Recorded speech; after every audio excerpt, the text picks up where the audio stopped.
होते हैं, एक थंब फोर्सेप है, एक क्लैंपिंग फोर्सेप और एक नीडल होल्डर। ठीक है, उन सब में भी फोर्सेप ही है, मतलब किसी चीज को पकड़ने के लिए जितने भी चीजें काम आएंगी वो सब एक तरह से फोर्सेप माने जाते हैं। ठीक है, 3 तरह के होंगे, एक थंब वाला, ठीक है, और एक क्लैंप वाला, और दूसरा है नीडल होल्डर। ठीक है, ये तीनों कहीं ना कहीं किसी चीज को पकड़ने के लिए काम आते हैं। थंब का मतलब है थंब ऑपरेटिव होता है। थंब में बात करते हैं ग्रास्पिंग, कंप्रेशन, कटिंग और पुलिंग। अलग अलग फोर्सेप होंगे, इसमें हम लोग पढ़ेंगे आगे चल करके, डीप में पढ़ेंगे। ये फोर्सेप थंब क्यों बोला गया, क्योंकि हम इसको बेसिकली थंब से ही ऑपरेट करते हैं। ठीक है, ग्रास्पिंग का मतलब किसी चीज को पकड़ लेना, तो छूट रहा है तो उसको पकड़ करके रखना, ग्रास्पिंग बोलता है। कंप्रेशन का मतलब दबा करके रखना, और कटिंग का मतलब काटने समय भी इसका यूज होता है, ये काटता नहीं है, ध्यान रहे। ठीक है ना, या पुलिंग टिश्यू, किसी टिश्यू को पकड़ के खींच रहे हो, ठीक है ना, तो उसके लिए भी काम आता है।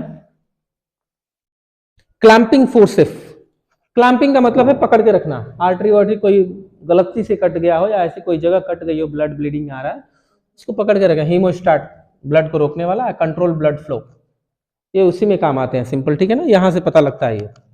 इसको क्या बोलते हैं, रैचेट्स, रैचेटिंग बोलते हैं। रैचेटिंग का मतलब है ये फंस जाता है ना, इसमें दांत बने होते हैं, वैसे जाकर ऐसे फंस जाएगा, इसलिए लंबे समय तक होल्ड कर सकते हैं। अब आपको पकड़ने की फोर्सेप जैसे पकड़ के रखना होगा, लेकिन अगर जो क्लैंपिंग यूज करते हैं आप, तो बस एक बार फंसा के छोड़ दीजिए, वो पड़ा रहेगा वैसे। नीडल होल्डर, नीडल होल्डर क्या है, और जो नीडल को होल्ड करके रखे सूचरिंग के समय, टाँका मारते हैं ना जिस सूचर से, तो पकड़ के रखना चाहिए, पकड़ने के लिए ये चाहिए होता है। ठीक है, इसमें भी रैचेटिंग होता है, आराम से इजीली से पकड़ सकते हैं। अलग अलग होते हैं। और नीडल की बात करें तो permanently attach with the suture material, जिसको हम स्वैग बोलते हैं। टिप में भी blunt, taper, sharp, cutting, some other configuration. इसके टिप कहीं कहीं ना ब्लंट हो सकते हैं, जो नुकीले हो सकते हैं, होते हैं। ठीक है ना, अलग अलग जगहों पे काम किस पर्पस में यूज करें उसके लिए जरूरी है। और नीडल होल्डर की ही बात करें तो सिमिलर टू हीमोस्टेट, दिखने में भी वैसे ही लगता है, लेकिन जो कि सूचर को होल्ड किया जाता है, जैसे ये नीडल होती है ना ऐसे, यहीं पर आपका धागा होता है, तो हम लोग बेसिकली इस पोजीशन पे करते हैं 3/4 पे। स्कैपल हैंडल और ब्लेड्स, इसी को हम लोग क्या बोलते हैं, हैंडल बोलते हैं। हाँ, स्कैपल हैंडल, ठीक है, पकड़ने वाला हैंडल जिसके ऊपर आपकी ब्लेड जो है सेट होगी। ठीक है, बेसिकली देखा जाए तो साइज 10 नंबर मोस्टली पॉपुलर है, और 11 स्ट्रेट एज शार्प होती है पॉइंट की, तो 10 और 11 सबसे ज्यादा यूज होती हैं।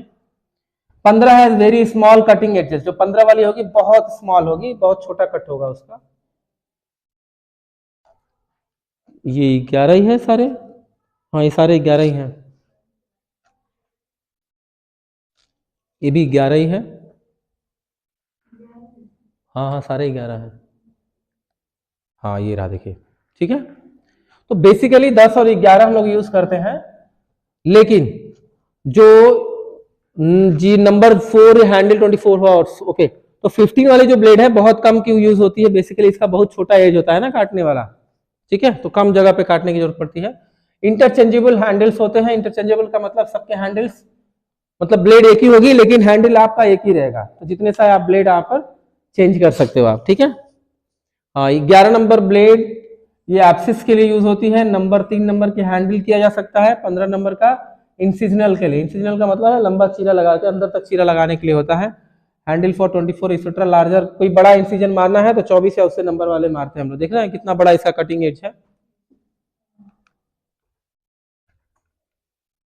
सीजर क्या है, कैंची को बोलते हैं। 3 तरह की होंगी, यहां पर देख लीजिए, एक ब्लंट, दोनों ब्लंट है, एक ब्लंट एक शार्प है, दोनों शार्प है, ऐसे याद रखते हैं। ठीक है, सब काटने के लिए काम आते हैं, अलग अलग चीजों के लिए। ठीक है,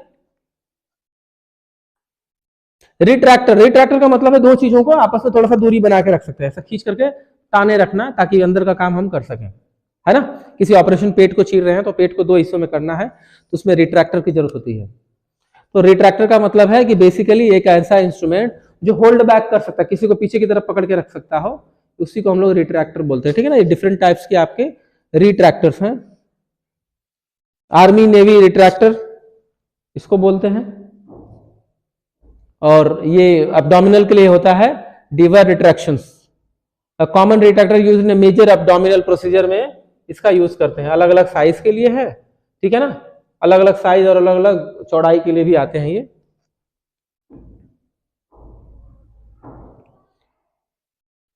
स्किन या फैटी लेयर्स को हम लोग एब्डोमेन के हटाने के लिए, ये भी एक तरह का रिट्रैक्टर है। एक ऐसा होगा और एक आगे ऐसा लगा होगा, अभी दिखाते हैं अगला वाला।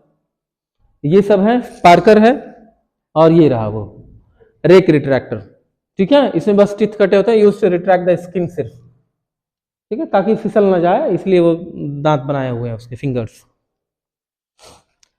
वेन रिट्रैक्टर बहुत छोटा है ना, यानी कि छोटी चीज के लिए है। आगे बहुत सॉफ्ट होगा, ये नुकीला नहीं होता है, बहुत हल्का सॉफ्ट होता है, ताकि वेन को इजीली हम रिट्रैक्ट करेंगे। कोई ऑपरेशन करने जा रहे हैं, हाथ का है, हाथ का करने बीच में वेन आ गई तो हम इसको रिट्रैक्ट करके यहाँ का ऑपरेशन कर सकते हैं, हटा करके, ठीक है ना। सुचर मटेरियल, सुचर मटेरियल का मतलब है कि जो मटेरियल सुचर यानी जो धागा है वो कितने प्रकार के होते हैं, मैं ऑलरेडी आपको बता चुका हूं, आई थिंक सो बता चुका हूं दिखा करके कि सुचर, देखिए बेसिकली देखा जाए तो thickest of suture is given number 6 पे दिया गया है। इसका थिकनेस है, मोटाई, स्मॉलर डायामीटर है 6 से नीचे या 6 तक होना चाहिए। Suture having a smaller diameter 0 से होना चाहिए, जिसको हम लोग ऑट बोलते हैं, ठीक है। सुचर दो तरह के होंगे, अब्जॉर्बल और नॉन अब्जॉर्बल। अब्जॉर्बल का मतलब है जो सोख ले, जो समाप्त हो जाए अपने आप समय आने के बाद, और एक होता है नॉन अब्जॉर्बल, जो सोखे नहीं भाई, ऊपर की तरफ लगते हैं इसलिए काट के उसको निकाला जाता है, छोड़ा नहीं जाता है, लेकिन अंदर वाले जो लेयर्स पे लगते हैं वो अब्जॉर्बल लगते हैं, ठीक है। अब्जॉर्बल में भी सिंथेटिक होगा और नेचुरल होगा, इसमें भी सिंथेटिक होगा और नेचुरल होंगे, ठीक है। और थोड़ा सा डिटेल्स में अगर जो जाते हैं तो पॉली, हम लोग एक एक मटेरियल का देखें। स्मॉल में सुचर जो 12 नंबर 12 ऑट के होते हैं, सिंथेटिक नायलन, या सिंथेटिक का मतलब है वो किससे बना होगा, नायलन से बना होगा, ठीक है ना। कई तरह के धागों को बना करके नायलन किया जाता है। और नेचुरल का मतलब है सिल्क या गट के बने होते हैं वो, ठीक है, मटेरियल का नाम है, ध्यान रहे। Some absorbable by the body during the healing process, nylon remove after the wound heals, usually 7 to 10 days, 7 से 10 दिन के बाद इनको निकाले जाते हैं, ठीक है। और बता दें, कोई बात नहीं।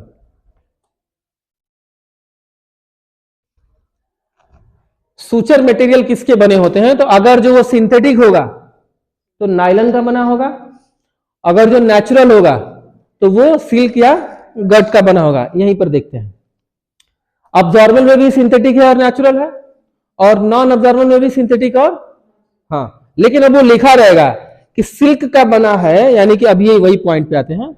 अगर जो नायलन सिंथेटिक है तो किसका बना होगा, ये नायलन। हो सकता है अब्जॉर्बल वाले कैटेगरी का हो या नॉन अब्जॉर्बल हो, लिखा रहता है आपको, ठीक है ना, तभी आप उठाएंगे। अगर जो चीजें some absorbable by the body during the healing process, मतलब जो अब्जॉर्बल होंगे वो हीलिंग के प्रोसेस में धीरे धीरे अपने आप समाप्त हो जाते हैं। बाकी नायलन जैसी चीजों को हम लोग नॉर्मली रिमूव किया जाता है 7 से 10 दिन के बाद। और स्पंज है, इसको नॉर्मली हम लोग ना गाज पैड्स या गाज पीस बोलते हैं। ये कॉटन का बना होता है, हम लोग नॉर्मली बना करके स्टेराइल करके रखते हैं। खून सुखाने से लेकर के क्लीन तक भी काम आता है, टिश्यू को क्लीन किया जा सकता है, या ड्रेसिंग करने में पट्टी का काम करता है, ठीक है। Sponge used to soaking the blood या other body fluid surgical sites पे, मतलब सर्जिकल साइट्स पे सुखाने के लिए भी काम आता है, और जब पट्टी बांधते हैं तो उस पर दवा लगा करके उसके लिए भी ये काम आता है, ठीक है।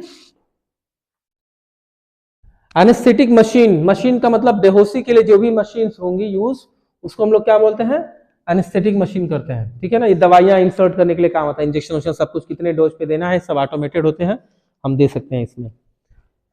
इंडोट्रैकियल ट्यूब्स है, जो बेहोशी के लिए यहाँ से डोज के लिए दवाइयों के लिए इंसर्ट करते हैं, एक पाइप जो डायरेक्ट ट्रैकिया में जाके लग जाता है, बस आप देते रहिए इसी के थ्रू, ठीक है ना। वो आदमी जो अनकॉन्शियस हो, जो निगल उगल नहीं सकता है, उसके लिए है, ठीक है। सर्जिकल ड्रैप्स, ड्रैप्स का मतलब वो क्लॉथ्स है जो यूज होते हैं।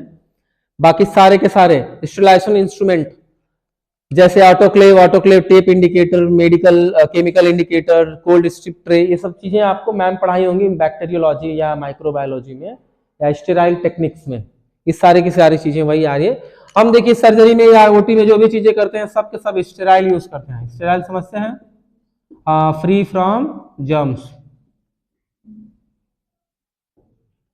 ठीक है। तो जाहिर सी बात है अगर जो रीयूज करने लायक होगा उसको स्टेराइल करेंगे, यानी कि ऑटोक्लेव इन सब चीजों से करते हैं, ठीक है। इंडोस्कोपी एक तरह का प्रोसेस है जो मुंह के रास्ते से दूरबीन भेज करके जीआई ट्रैक सबको पता है ना,